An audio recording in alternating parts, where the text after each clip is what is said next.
안녕하세요. 어느덧 돌아보니 나이를 70 가까이 먹게 된 남성입니다. 저는 요즘 실버타운에서 즐겁게 노후를 보내고 있어요. 젊은 시절부터 노동이 가능한 나이까지 정말 최선을 다해 돈을 벌어서 이렇게 노후를 편하게 보내고 있네요. 나이 먹어서 편하게 보내는 것도 좋긴 한데 이왕이면 한 살이라도 젊을 때 좀 놀아볼 걸 그랬네 싶은 생각도 드네요. 한 번씩 창문 밖을 내다볼 때면 이제 슬슬 날씨가 풀리고 옷이 얇아지다 보니 나들이 하는 가족 단위들이 많이 보이더라고요. 저도 한때 가족이 있었던 사람인지라 과거 생각도 나고 해서 사연을 쓰게 됐어요. 제가 컴퓨터는 좀 만질 줄 알아서 글 쓰는데 어려운 건 없었지만 말솜씨는 나이가 먹는다고 실력이 생기는 게 아니라서 그런지 좀 중구난방일 수도 있어요. 그냥 늙은 영감이 옛날 얘기한다 생각하시고 너른 마음으로 들어주셨으면 합니다. 제게는 3명의 딸이 있습니다.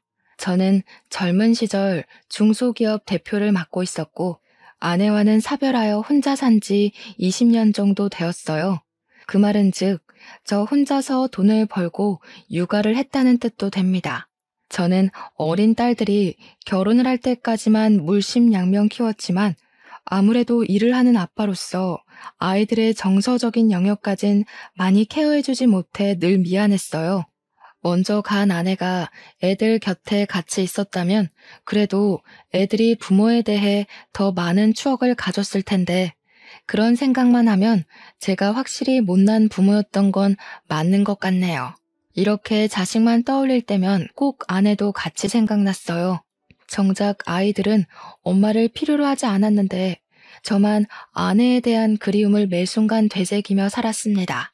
그래서 제가 아이들을 위해 선택한 방법은 경제시장에 더 깊이 뛰어드는 것이었어요. 원래는 개인사업이었던 장을 소기업으로 키웠고 소기업에서 중소로 키우는 데 집중을 했습니다. 주식까지 공부해서 최대한 재선에서 할 수 있는 만큼 재산 불리는 걸 더 목적으로 살았어요. 당연히 그렇게 열심히 돈을 벌었던 건 오로지 딸들을 위해서였습니다. 제가 엄마의 역할과 정서적인 영역을 메꿔줄 수 없으니 돈으로라도 부족함 없이 표현하고 싶었어요. 제 재산은 곧 딸들의 것이라고 생각하며 지냈습니다. 고맙게도 딸 셋은 집에서 자기들끼리 잘 지냈는데 제가 혼자서 고생하는 걸 알았던 건지 저한테 아쉬운 소리를 한 번도 한 적이 없었고 용돈을 고집스럽게 바란 적도 없었습니다. 아마 제가 늘 바쁜 걸 알아서 귀찮게 안 하려고 눈치 봤던 것 같은데 그 마음이 갸륵하지만 한편으로는 너무 빨리 철든 것 같아서 미안하기도 했어요.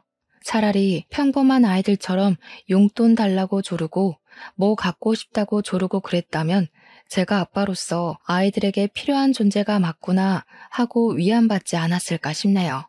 착한 우리 딸들은 제가 별달리 해준 것 없는 사이 훌쩍 커버렸어요. 딸들은 성인이 되고 나란히 정년기쯤에 결혼을 하게 되었는데 그때는 저도 나이가 있었던지라 경제활동을 정리하기 시작한 때였어요. 집에 혼자 지내면서 딸들을 한 사람씩 시집 보냈는데 문득 그런 생각이 들더라고요. 조금 더 빨리 딸들 곁에서 케어를 해줬다면 얼마나 좋았을까 하는 아쉬운 생각 말이죠. 착한 딸들은 고맙게도 아빠 혼자 있는 거 못 본다고 자기네들 다 결혼하면 서로 데리고 살 거라 말해주더군요. 부모 노릇 제대로 못해준 못난 아빠인데도 모난 곳 없이 자라준 딸들이 얼마나 고맙고 기특했는지 몰라요. 그 모습을 보면서 제가 그래도 자식 복은 있구나 하고 생각했고 제 사랑이 터무니없이 부족했을 텐데도 저를 아빠라는 이유로 모시고 살 생각을 해주니까 그것만으로도 이미 효도를 받는 것 같았습니다. 저는 그동안 못해줬던 아빠의 역할을 톡톡히 해주기 위해서 딸들 결혼할 때 예단비로 10억을 똑같이 주었습니다. 당연히 우리 애들을 믿지만 그래도 돈 문제는 처음부터 공정해야 뒷말이 안 나올 걸 알거든요. 이건 제가 사업을 오래 하면서 느꼈던 경험담이에요. 제가 가진 건 돈밖에 없었으니 딸들에게 드디어 제 몫을 해준 것 같아 그때는 좀 제 스스로가 뿌듯했습니다. 딸들이 제가 주는 선물을 받고서 눈물까지 보이는 걸 보면 그래도 제가 아빠 역할을 완전히 수행 못한 건 아니구나 하고 위안이 좀 되었어요. 딸들에게 재산의 절반 이상을 거의 다 내주고 제게 남은 재산은 제 노후비 조금과 당시 살고 있는 집이 다였지만 다 늙은 제가 어디 돈 쓸 때나 있었겠습니까? 딸들에게 주는 것이 제가 열심히 벌어온 목적이었기 때문에 전혀 아깝지 않았어요. 딸들도 처음에는 제게서 큰 돈을 받아갈 때만 해도 이렇게까지 줄 필요 없다고 겸손을 보였습니다. 끝내 그 돈을 받았을 땐 저더러 누구랑 살고 싶은지도 꼭 생각해 놓으라고 당부를 해주었죠. 그때마다 저는 딸들에게 아빠는 신경 쓰지 마라. 이젠 나만의 삶을 살면서 혼자 취미 생활하고 싶다. 그렇게 말했습니다. 딸들은 저에게 자주 찾아오겠다고 한 뒤 정말로 일주일에 한 번씩 돌아가면서 집을 방문해 주었어요. 사위들도 제가 준 재산 덕분에 하고 싶은 사업을 시작하게 되었는데 그걸 제 덕이라고 공을 세워주더라고요. 다 너희들이 열심히 해서 일군 건데 뭐하러 내 덕이라 하냐고 괜히 민망해서 그런 소리를 해버리곤 했습니다. 그렇게 앞으로는 평안한 노후만이 남았다고 생각할 무렵 제게는 예상치 못한 비운이 닥치게 되는데요. 제가 산책을 가다 뇌출혈로 쓰러져 병원에 실려가게 된 것입니다. 당시 주변 사람들이 많이 있었기에 빠른 조치가 가능했어요. 그렇게 목숨은 살렸지만 결국 신체 장애를 얻게 되는 결과를 초래하고 말았죠. 눈을 떴을 때 이미 딸들과 사위들이 병실에 와 있었습니다. 다행히도 기억을 잃진 않아서 우리 식구들을 알아볼 수는 있었어요. 그런데 몸에 마비 증상이 있어 왼쪽 전신에 감각이 없더라고요. 딸들은 깨어난 것만으로도 다행이라면서 제 손을 잡고 많은 눈물을 흘렸습니다. 다행히 치료적인 부분은 수술로 충분했고 몸만 회복한 뒤 나머지는 재활이 중요하다고 하여 퇴원을 할 수 있게 되었는데요. 사실 이대로 당장 퇴원을 하면 생활적으로 불편할 부분이 많을 거란 게 예상이 되었어요. 그때 마침 딸들이 과거의 저를 데리고 살아주겠다는 말이 떠올라서 저는 딸들에게 어느 정도 혼자 해결할 수 있을 때까지만 신세 좀 질 수 있겠냐고 부탁을 했습니다. 실례인 걸 알고 저 또한 딸들에게 신세를 지고 싶진 않으나 이번 같은 경우는 불가피한 상황이기에 딸들도 선뜻 이해해 줄 거라고 생각했어요. 이런 부탁이 너희에게 부담이란 거 안다.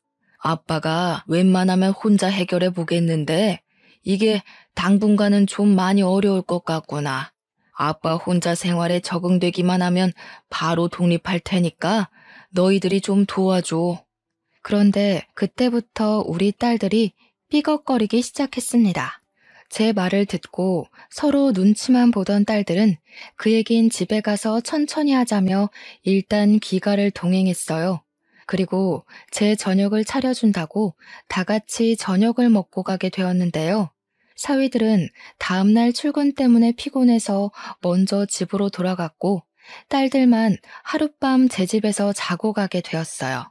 그땐 딸들이 결혼한 지 좀 되었던 터라 오랜만에 우리 식구만 같이 있는 거였습니다. 제 생활적인 고민을 떠나서 일단 그 자리 자체만으론 추억도 떠오르고 나쁘지 않았어요. 나름 분위기 좋게 저녁까지 같이 먹고서 딸들이 상자리까지 정리를 해주었는데요. 저더러 거실에 가서 쉬고 있으라고 부축을 해주더니 주방에서 자기들끼리 무슨 할 말이 그리 많은지 쫑알쫑알 거리고 있더라고요. 냉장고에 포도 있는데 그거 챙겨 먹자고 말해주고 싶어도 딸들이 너무 주방에만 박혀 있어서 결국 제가 휠체어를 움직여 주방으로 향했는데 안에서 티격태격 하는 소리가 들리더라고요. 무슨 싸움이라도 났나 싶어서 몰래 귀담아 들어봤더니 나 임신했잖아. 내 몸도 간수 못하는데 아빠를 어떻게 모셔? 원래 이런 건 장녀가 나서서 해야 되는 거 아니야? 애들이 저를 가지고 신경전을 벌이고 있더라고요. 셋째가 강력하게 주장하면서 첫째를 걸고 넘어지자 첫째 또한 셋째와 같은 어감으로 답변을 했는데요. 너희들 형부 장남인 거 알지? 내가 큰 며느리라서 거의 의무로 시댁 식구들이 집에 들락거려. 아빠 우리 집에 오면 오히려 가시방석이라서 마음 불편할걸? 몸도 안 좋은데 마음까지 불편해봐라. 빨리 회복이 되겠니? 이미 저는 장녀의 대답에서 딸들에 대한 모든 믿음을 상실해버렸어요. 셋째랑 첫째 말에 속이 상한 저는 둘째 말까진 안 들어도 알 것 같아서 돌아서 버렸습니다. 이미 둘째 표정이 다른 딸들과 의견이 같다는 걸 티내고 있기도 했고요.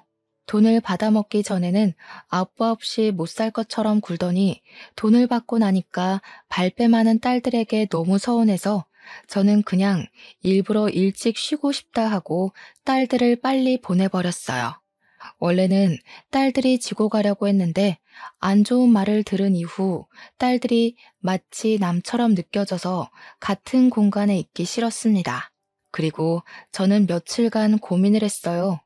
재활 도우미를 고용하는 것이 나을 것 같아 알아보면서도 감히 다시는 딸들에게 물어볼 용기를 못 냈습니다. 그동안 딸들에게 연락이 왔지만 바쁘다고 문자만 보내고 안 받았어요. 그러던 어느 날 둘째 딸한테 연락이 왔는데 제가 전화를 안 받아서 그런지 문자를 했더라고요. 긴 장문의 내용이었는데 돋보기를 쓰고 읽어보니까 우리 집으로 이사를 오고 싶다는 거 아니겠습니까? 자기 집으로 오라는 말도 아니고 자기 집을 내놓고서 우리 집에 이사를 오겠다니요. 무슨 생각인가 궁금해서 오히려 제가 전화를 걸어보았는데요. 아빠 혼자 두는 게 마음이 안 좋아서 신랑이랑 얘기 많이 해봤어. 신랑은 당연히 괜찮다고 했거든. 아빠만 허락해주면 우리가 아빠 집에 들어가서 살까 하는데 아빠 생각은 어때? 제가 딸들에게 실망했던 그날은 셋째랑 첫째의 거부 반응만 봤지 둘째는 다른 딸들과 똑같을 거라 예상만 하고 눈으로 직접 확인하진 않았었다는 게 떠올랐습니다. 미안하게도 제가 둘째를 오해했나 보더라고요. 저는 둘째에게 너무 고마워서 흔쾌히 그 제안을 허락했습니다. 아무래도 재활 도우미보다는 가족이 편하니까 누가 제 곁에 상주해준다면 마음이 한결 편하긴 할 거거든요. 그렇게 둘째 사위랑 둘째가 우리 집으로 들어오게 되었는데요. 역시나 제가 둘째를 오해했던 게 맞다는 건 같이 지내면서 증명이 되었어요. 둘째랑 둘째 사위는 기꺼이 저의 보호사들이 되어주었습니다. 제가 병원 치료를 원활하게 받을 수 있도록 늘 차로 데려다주고 데리러 왔고요. 집에서도 제가 불편하지 않게 가구 배치를 달리해서 휠체어 이동이 쉽도록 옮겨주었죠. 사위는 또 저를 목욕시켜 주기까지 했습니다. 저는 그게 너무 고마워서 한 번씩 용돈을 쥐어주곤 했어요. 당연히 둘째랑 사위는 돈 받으려고 하는 짓 아니라며 거절을 했지만 제 마음이 이렇게라도 해야 편할 것 같다고 했더니 그때부터 저한테 더더 잘해주더군요. 돈 때문에 잘했다기보단 제게 돈을 받는 것이 미안해서 잘하는 것 같았습니다. 그러나 이 소식이 어떻게 다른 딸들 귀에 안 들어갔겠습니까? 근데 여기서 정말 서운했던 건 딸들이 둘째가 저를 봐주는 것에 대해 불만을 표했다는 것인데요. 제가 몰랐던 첫째와 셋째의 본색을 처음 본 순간이기도 했어요. 다짜고짜 우리 집을 찾아온 첫째와 셋째는 둘째가 집에 있다는 걸 알고 방을 뒤지기 시작했고 저를 보고도 인사를 안 하더니 무턱대고 둘째 어딨냐고만 물었습니다. 이놈들이 연락도 없이 와서 지금 뭐 하는 거야? 내가 아무데나 들어오라고 비밀번호 알려준 줄 알아?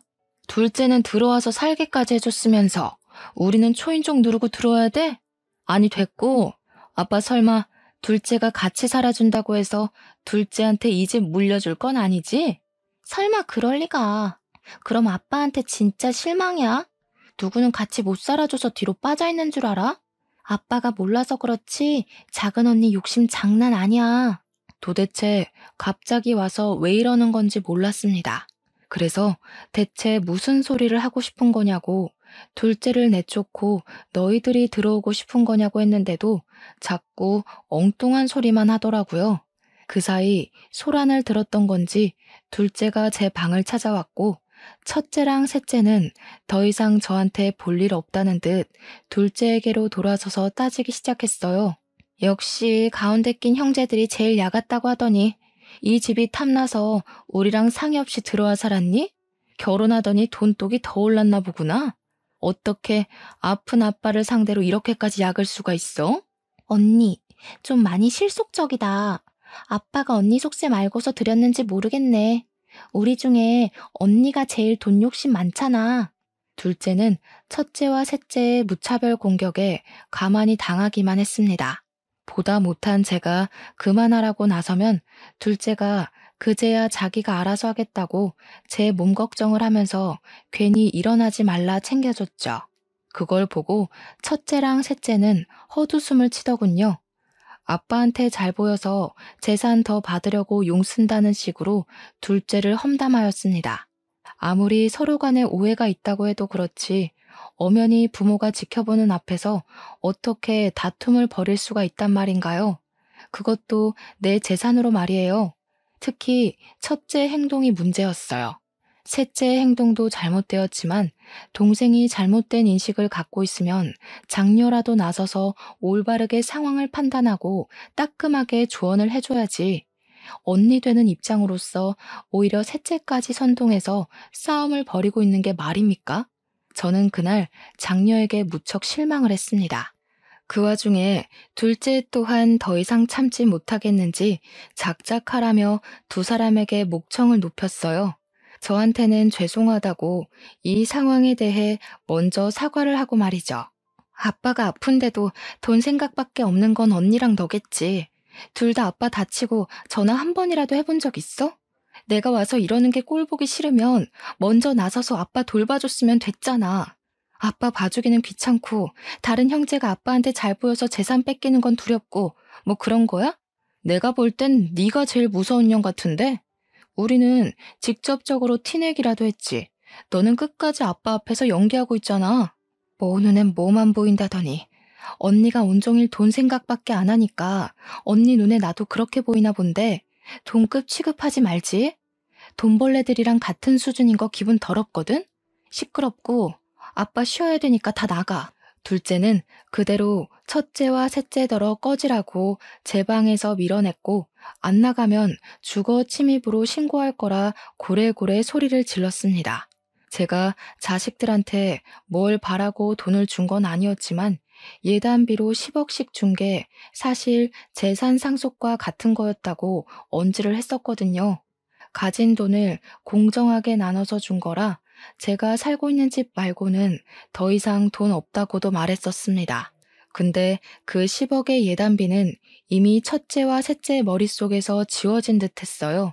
돈 주기 전에는 아빠 하면서 알랑방귀 끼더니 또다시 돈이 아쉬우니까 싹 바뀐 태도가 너무 우습지 않습니까? 첫째랑 셋째를 생각을 하면 둘째와 비교를 안 할 수가 없었어요. 둘째도 다른 집처럼 분명 개인 사정이 있을 텐데도 저한테 노력하는 거잖아요. 첫째와 셋째를 보고 나니 둘째의 헌신이 더욱더 크게 느껴졌어요. 저는 둘째와 둘째 사위의 노력을 그냥 넘기고 싶지 않아서 한날 저녁 식사 자리에서 숨겨뒀던 재산 얘기를 꺼냈습니다. 내가 사실 너희들에게 말 못한 주식이 하나 있어. 이건 죽기 전에 너희들에게 공평하게 나눠주려고 했는데 아무래도 첫째랑 셋째는 괘씸해서 주기가 꺼려지는구나. 그 주식 또한 10억 단위였고 앞으로 주식 가치가 어떻게 될진 모르지만 대개 주가 인상 추세였던지라 앞으로의 전망 또한 좋을 거였습니다. 내가 죽을 때 되면 너희한테 증여해놓고 갈 테니 다른 애들한테는 말하지 말거라. 괜히 또 싸움 일어나면 이젠 정말 가족관계까지 끊어질 수가 있을 것 같아. 그 얘기를 하자 둘째가 깜짝 놀라면서 사위랑 아무 말도 하지 못했습니다. 제 말이 믿기질 않아서 말문이 막힌 듯 했어요. 곧 사실이라는 걸 알고는 고맙다고 눈물까지 흘리더군요. 아빠, 솔직히 언니랑 동생 때문에 아빠가 우리 진심 오해할까봐 너무 무서웠어. 그런데 우리 마음 다 이해해줬네. 우리 진짜 아빠한테 잘할게. 언니랑 동생이 아빠 돈 함부로 못 뺏게 그것도 지켜줄게. 딸은 돈 때문에 아빠를 도운 거 아니니까 괜한 오해는 안 했으면 좋겠다고 걱정도 덧붙였습니다. 당연히 저도 다 지켜봐서 잘 알죠. 돈 주기 전에는 알랑방귀 끼다가 돈 주니까 발뺌하는 첫째네랑 셋째네랑 둘째네는 확연히 다르다는 걸요. 그 뒤로 둘째네는 제게 더 잘했고 저는 다행히 손가락은 제법 움직일 수 있을 정도가 되었습니다. 첫째랑 셋째는 더 이상 집에 찾아오질 않았어요. 혹시 더한 앙심을 품고 찾아와서 깽판이라도 치면 어쩌나 조금은 걱정했거든요. 어쩌다가 착한 우리 딸들이 그런 돈독이 올랐는지 그 둘만 생각하면 몸이 편안하다가도 속은 갑갑했습니다. 그러던 어느 날이었어요. 둘째 사위가 갑자기 속상해하면서 제게 상담을 권하길 장인어른 정말 면목 없지만 지난번에 말씀하신 주식 말인데요. 일찍 주시면 안 될까요? 사실 제가 사업이 조금 어려워져서요. 죄송합니다. 그런 일이 있었으면 진작 말했어야지. 나만 편하자고 자네를 부려먹었었네. 가족이 어렵다고 하는데 당연히 내가 도와야지. 그렇게 하도록 하자. 사위는 눈물까지 보이면서 그간 힘든 거 참고 수개월을 버텼다고 하소연을 했습니다. 저를 케어해주는 동안엔 전혀 힘든 기색을 안 드러내서 몰랐는데 알고 보니 사위가 굳이 드러내지 않았던 거였더라고요. 사업이 힘들었을 텐데도 저를 생각해서 애써 숨겼던 사위에게 문득 미안했습니다. 그래서 사위의 제안에 알겠다고 했고 날 잡아서 계약서 쓰러 가자고 했어요.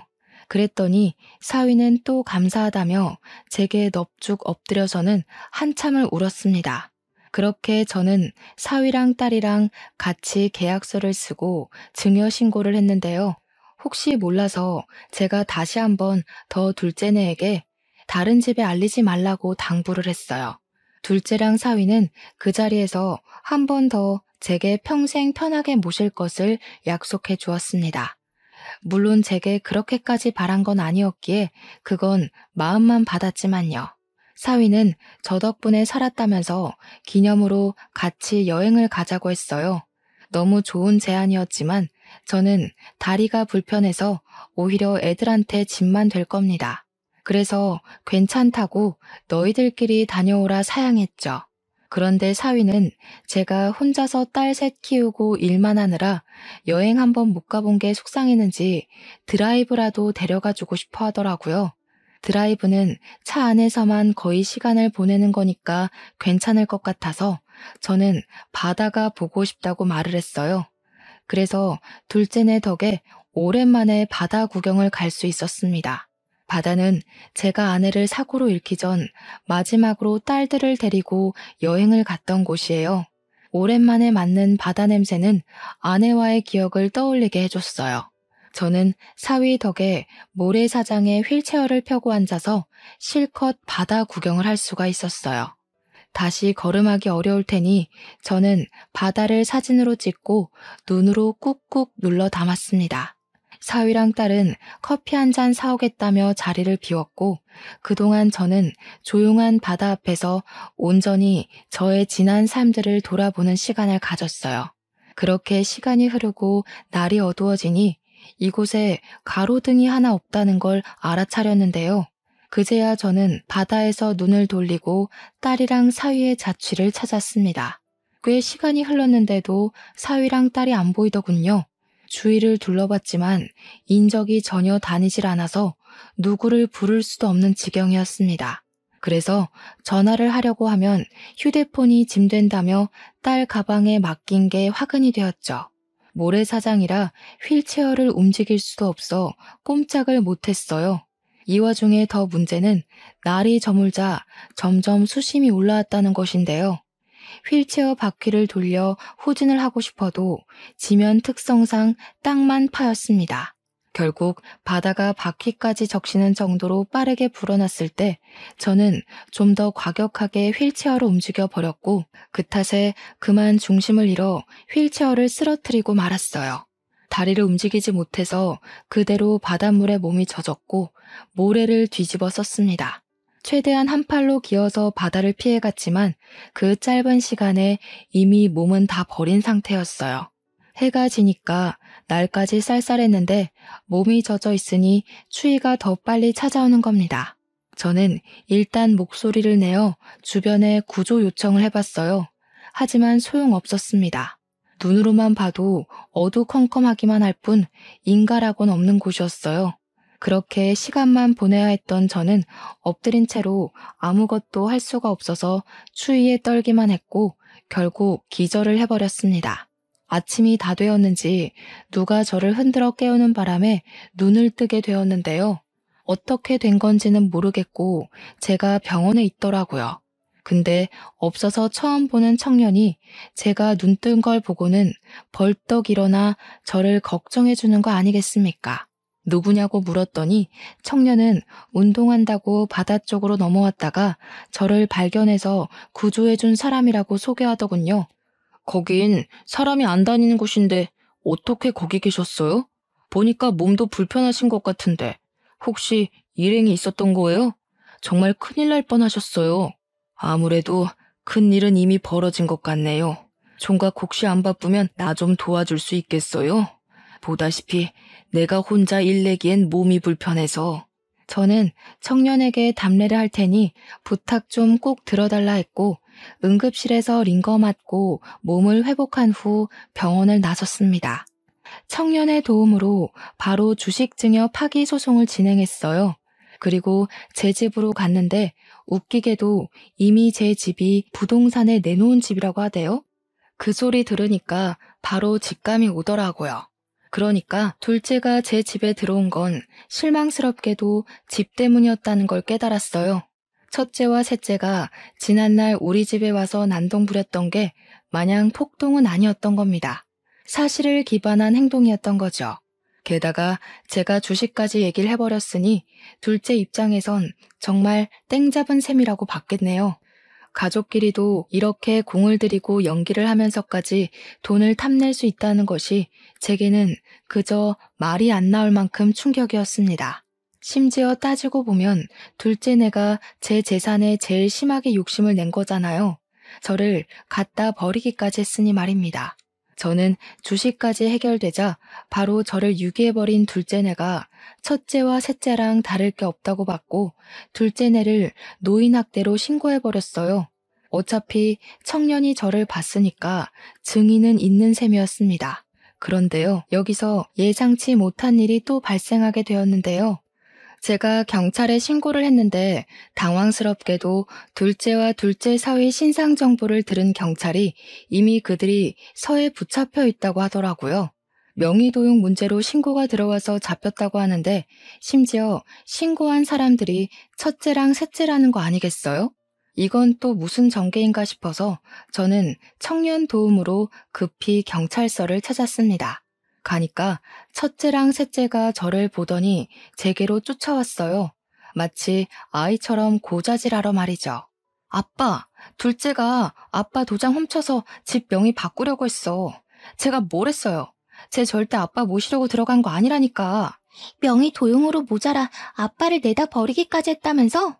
솔직히 우린 그 정도까진 생각 못했다. 저런 페류나는 당장 호적에서 파야 돼. 저런 언니 있다는 거 쪽팔려서 말도 못하겠다고. 둘째가 본색이 드러났다고 하더라도 제게 첫째랑 셋째는 이때다 싶어 기회를 노리는 기회주의자들 뿐이었습니다. 그 둘은 둘째가 혹시 집을 독식하게 될까봐 내내 불안해서 주시하고 있었다는 거잖아요. 둘이서 무슨 작당을 했었는진 모르겠는데 한 번 더 우리 집을 찾아갔다가 집을 내놓았다는 사실에 둘째 집거리를 눈치채고 뒷조사한 것 같더라고요. 둘째랑 둘째 사위한테 당연히 전화를 했겠죠. 근데 그들은 저를 유기하느라 바빴으니 전화를 받지 못했겠죠. 그러니까 첫째랑 셋째는 둘째가 돈 들고 튄 줄 알고 괘씸했을 거고 경찰에 신고까지 하면서 둘째의 재산 독식을 막으려고 했을 겁니다. 실제 경찰이 그렇게 진술받았다고 얘기를 하더군요. 그래도 저 대신 둘째네를 빨리 붙잡아줘서 그거 하나는 그 둘에게 고마웠네요. 덕분에 둘째랑 둘째 사위가 한국을 뜨기 전 적발되어 경찰에 잡혀온 거라고 했으니 첫째랑 셋째가 아니었다면 이대로 둘째네를 놓쳤을 겁니다. 제가 경찰서에 들어왔을 때 둘째네가 당황하는 걸 제 두 눈으로 똑똑히 보았어요. 지은 죄가 찔렸는지 저를 쳐다보지도 못하더군요.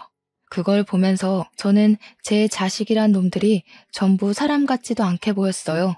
다 시끄럽다. 내가 너희들한테 아빠 역할 못 해줬다고 이렇게 클 수밖에 없었다는 핑계 대고 싶겠지. 돈을 보니까 욕심나서 못 견디겠더냐? 놓친 내 살살 구슬려주면 떼부자 되는 건 누워서 떡 먹기라고 생각했니? 그런데 어쩌냐. 나도 이렇게 당하고 보니까 너희가 가족이 아니라 그냥 사람으로만 보인다. 내 돈 아까워서 주기 싫단 소리야. 둘째랑 둘째 사위는 제게 곧바로 무릎 꿇으며 싹싹 빌기 시작했습니다. 죄송합니다, 장인어른. 제가 사업을 하다 보니까 돈에 눈이 멀어서 그랬어요. 처음 장인어른 집으로 이사 간 건 정말 순수하게 장인어른만 생각해서 간 거였습니다. 그것만큼은 진짜 진심이에요. 그러면 뭐가 달라지냐? 너희가 돈에 눈이 멀어서 나를 갖다 버리기까지 한 게 없는 사실이 돼? 이대로 들통이 안 났으면 내가 죽든지 말든지 너희들은 내 집 팔아서 받은 돈으로 외국에 날랐을 거 아니야? 내가 산 세월이 얼만데 너희들 속셈에 그대로 당해주기만 할 것 같았어? 저도 어릴 때 받은 차별이 서러워서 그랬어요. 언니는 언니라서, 막내는 막내라서 이렇게 해주고 저렇게 해주는데 저는 아빠한테 그런 대접 한 번 못 받아봤다고요. 그럼 집 정도는 제가 가질 수 있는 거 아니에요? 둘째가 느닷없이 설움을 터뜨리는 게 그것마저 어찌나 욕심 같아 보이던지 저는 제 자신을 무척 잘 알고 있습니다. 딸 셋을 절대 차별한 적이 없었고 뭐든 똑같이 해줬어요. 둘째 말대로 제가 장녀와 막내에게 다른 걸 더 얹어줬다면 둘째가 그렇게 언급했을 때 떠오르는 장면이 있어야 하는 거잖아요. 저는 딸 셋을 다 못 돌봐줬으면 못 돌봤지 절대 누구에게 특혜를 준 적이 없었습니다. 사과하는 것도 자존심이 상하는 건지 거짓으로 용서를 구걸하는 둘째를 보면서 저는 완전히 마음을 닫아버렸어요. 너희들에게 당근과 채찍을 못 가르쳐서 미안하다. 아빠가 진작에 알려줬으면 너희들이 너희 손으로 부모를 버리는 배륜적인 행동은 안 했을 텐데 이제라도 잘못한 건 어떻게 벌받는 건지 알려줄게. 저는 딸들 모두에게 내 집 팔아서 번 돈으로 나눠 가지려고 했다는 거 바로 소송할 거라고 선언했습니다. 그 와중에 첫째랑 셋째는 당황해하면서 제게 항변했어요. 우리까지 소송할 거라고? 우리는 아빠 도운 건데? 아빠가 길거리 신세 될 뻔한 거 구제해준 게 우리야. 우리한테는 이러면 안 되지. 입 닥쳐. 내가 준 예단비로 너희들 다 좋은 집 살고 있는 거 아니냐? 그런데 아비한테 겨우 하나 있는 집까지 눈독 들이고 있었어? 이미 꿀꺽 먹은 예단비를 도로 뱉어내라고 할 수도 없고 내가 이대로는 분이 안 풀려서 그냥 넘길 수가 없다. 다들 10억 뱉어낼 준비나 하고 있어. 그 사이 타이밍 좋게도 주식은 8배나 상승해 졸지에 재산 80억이 생겨버렸습니다. 아마 자녀들에게 청구한 비용까지 받으면 더 늘겠죠. 저는 그대로 청년의 도움을 받아 경찰서를 빠져나왔어요. 딸들이 저를 끝까지 쫓아왔는데 청년이 저를 대신해서 막아주었습니다. 그 순간 청년에게 그런 곤욕까진 치르게 할 생각이 없었는데 문득 큰 도움을 비친 것 같아 꼭 답례를 크게 해야겠다고 생각했어요. 아무튼 원래 첫째 사위와 셋째 사위가 그리 잘 사는 편은 아닌 채로 장가를 왔습니다. 우리 딸들은 만나서 제가 준 예단비 10억 받고 형편이 나아진 거였어요. 사위들이 원래 둘 다 평범한 직장인이었는데 돈이 생기고부터는 직장을 그만두고 사업을 시작했다고 들었거든요. 번화가로 들어서서 시작한 덕분에 사업은 초창기부터 매출 대박을 쳤고 그 수익을 믿고서 첫째네와 셋째네는 사치가 좀 컸습니다. 그들에게 사업은 당연히 하나밖에 없는 밥줄이에요. 사람은 밥 못 먹곤 못 살거든요. 그런데 부모에게 폐륜을 서슴지 않는 이 자식들이 배부르게 먹고 살도록 내버려 두는 건 부모로서 자식 교육을 포기한 것과 같지 않겠습니까? 그래서 제가 치킨 매장 오너로 있는 첫째 사위와 헬스장 하는 셋째 사위의 건물을 각각 매수해버렸어요. 그렇지 않아도 첫째랑 셋째가 사위들 사업장에서 악덕 사모님으로 명성이 장난 아니더라고요.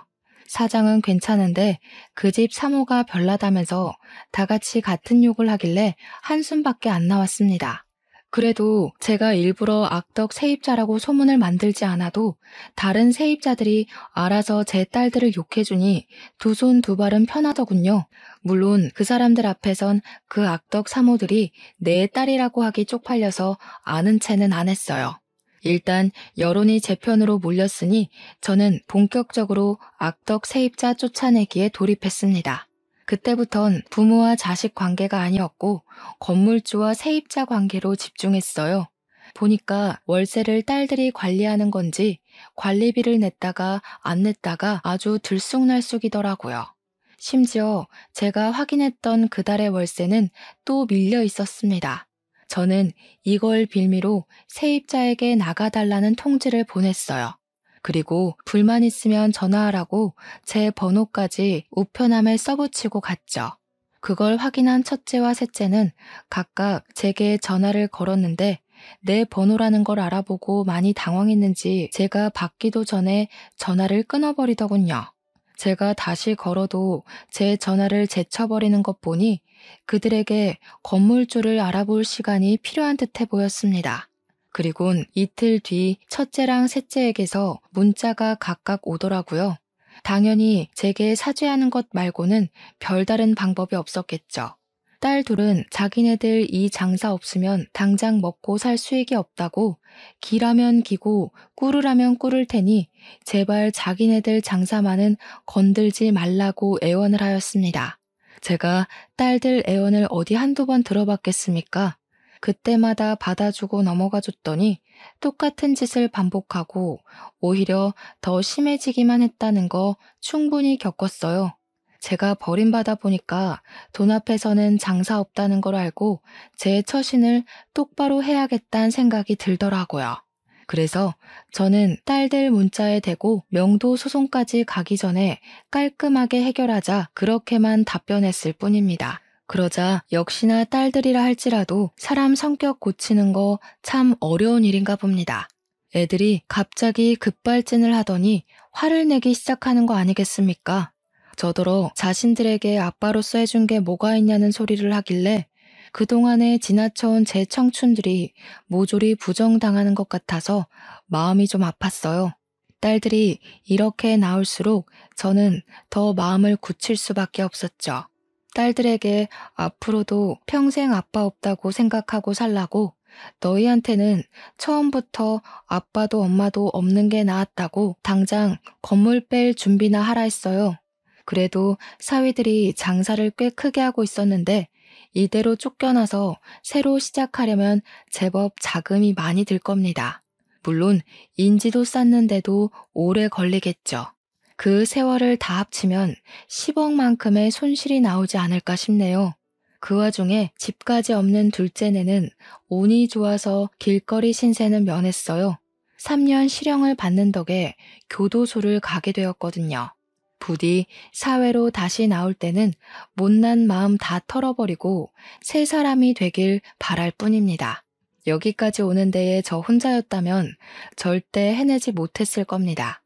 청년이 취업준비생이라서 저를 많이 도와줬기에 가능했던 일이었어요. 그 뒤로도 착한 청년은 제 집 구하는 것까지 같이 동행해서 도와줬는데요. 제가 밥 한 끼 사준다고 소고기집을 데려갔는데 글쎄 이놈이 저를 챙기느라 고기를 잘 먹지도 않더라고요. 그래서 일부러 나도 손 있다고 환자 취급하지 말라 으름장을 놓았더니 그제야 눈치 보면서 허겁지겁 고기를 먹는데 얼마나 귀여운 녀석이던지. 부동산을 다시 한번 돌아볼까 고민하던 중 청년이 조심스레 제게 제안하길 요새 실버타운이 참 좋게 나와 있다고 추천을 해주더라고요. 그래서 청년 도움으로 실버타운 알아본 후 요양보호센터가 딸려있는 곳이 좋을 것 같아서 그곳으로 입주 신고를 하게 되었습니다. 청년이 나쁜 녀석인지 바람직한 놈인지는 잘 모르겠으나 일단 제가 보답하겠다고 약속을 했잖아요. 해서 제가 청년에게 답례비로 10억을 주었고 나머지는 제가 쓸 돈을 빼고는 사회에 환원해야겠다 생각했습니다. 근데 청년이 자기 뱅킹으로 입금된 금액을 보더니 놀라서 휴대폰을 떨어뜨리더라고요. 이게 뭐냐고 이렇게 큰 돈 못 받는다며 당황해 하더라고요. 어른이 주는 건 그냥 감사합니다 하고 받는 거야. 그것도 하나의 사회생활이다. 네가 나한테 이 정도의 가치만큼 도움이 되었다는 거니까 사양하지 말고 받아도 얼른 번듯한 직장인 돼서 예쁜 아가씨랑 결혼도 해야지. 제 조언에 청년은 눈물을 글썽이더니 정말 감사하다고 안 그래도 자기 집 어려운데 취직까지 자꾸 떨어져서 힘들었다면서 열심히 살겠다고 연신 꾸벅거리더군요. 그래서 저는 청년과는 연이 끊어지는 줄 알았습니다. 죽기 전에 좋은 일 하나 하고 간다. 그리 생각하고 말 인연이라고 봤죠. 그러나 놀랍게도 청년이 일주일에 한 번은 무조건 실버타운을 찾아오는 거 아니겠어요? 감사해요. 저 딴 길로 안 새고 제가 하고 싶던 일을 바로 시작할 수 있게 되었어요. 저희 엄마도 몸 안 좋으셨는데 병원비 걱정 없이 치료받고 있고요. 이게 다 할아버지 덕분이에요. 저 꼭 성공해서 할아버지한테 보답할 거예요. 그때까지 오래오래 사셔야 해요. 최근에 알게 된 건데 청년 휴대폰에 저장된 제 이름을 보고 얼마나 웃었는지 모릅니다. 산타 할아버지라고 되어 있더라고요.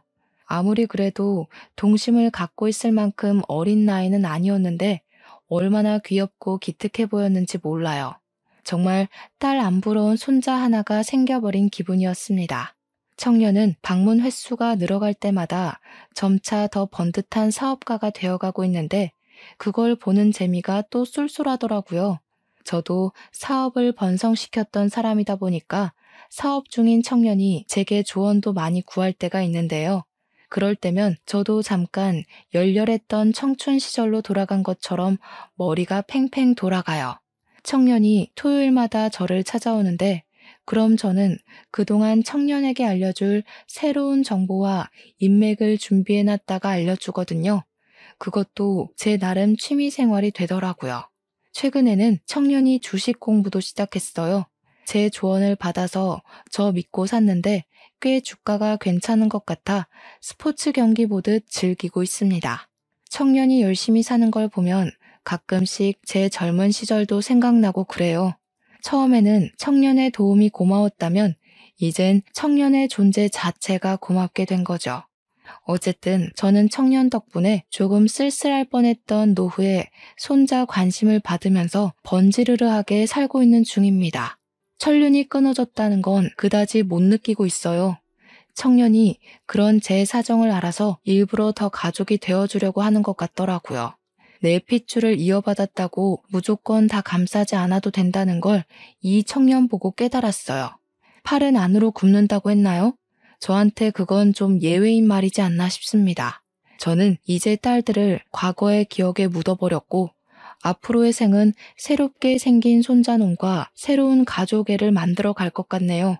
결론은 그저 자식과 연을 끄는 한 노부의 사연이었지만 제 결정을 청취자분들께서 부디 이해해 주셨으리라 생각합니다. 제 태도가 부모로서 다소 냉정하게 보였을진 모르겠어요.